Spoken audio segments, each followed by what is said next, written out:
দেশবাসী, আজকে জয় বাংলা জঙ্গলে বাহিনীর বিভিন্ন মন্ত্রীরা এলোমেলো পাগলের মতো কথা বলতেছে। তাদের মুখে এখন দফায় দফায় সত্য কথাগুলা বাইরে আসতেছে। তাদের কথা হত্যা এবং ধ্বংস যেগুলা করেছে তারা সবগুলাই বাইরে আসতেছে। সম্মানিত দেশবাসী, আপনারা মনে রাখবেন, সত্য সবসময় জয় হয়ে আসছে। তাদের তাদের পরিস্থিতি অতি শীঘ্রই বকুলপুরের স্বাধীনতা মতো সেই ঐতিহাসিক গল্পের কাহিনী হতে যাচ্ছে তাদের।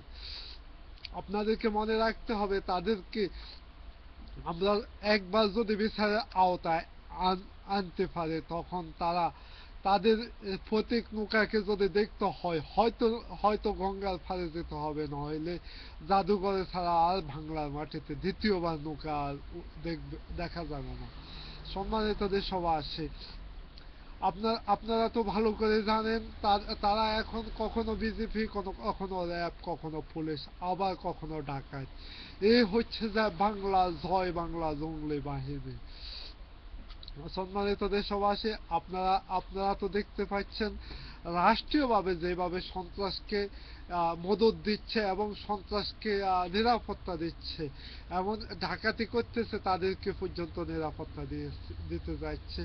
বাংলা মা বোনের ইজ্জত নিচ্ছে, তাদেরকে নিরাপত্তা দিচ্ছে এই রাষ্ট্রীয় সন্ত্রাস জয় বাংলা জঙ্গলি বাহিনী। আজকে আজকে হচ্ছে যে বাংলাদেশের জাতীয় প্রেস ক্লাব হচ্ছে সন্ত্রাসের আড্ডা। বাংলাদেশের সংবিধান হচ্ছে যে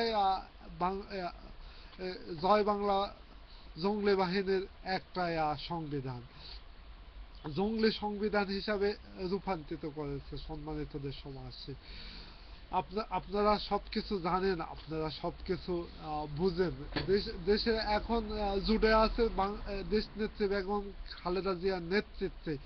দেশের আজকে কমান্ড মানতেছে দেশ নেত্রী বেগম খালেদা জিয়ার প্রায় 96% জনগণ। আমরা অতি শীঘ্রই সবার নেতৃত্বে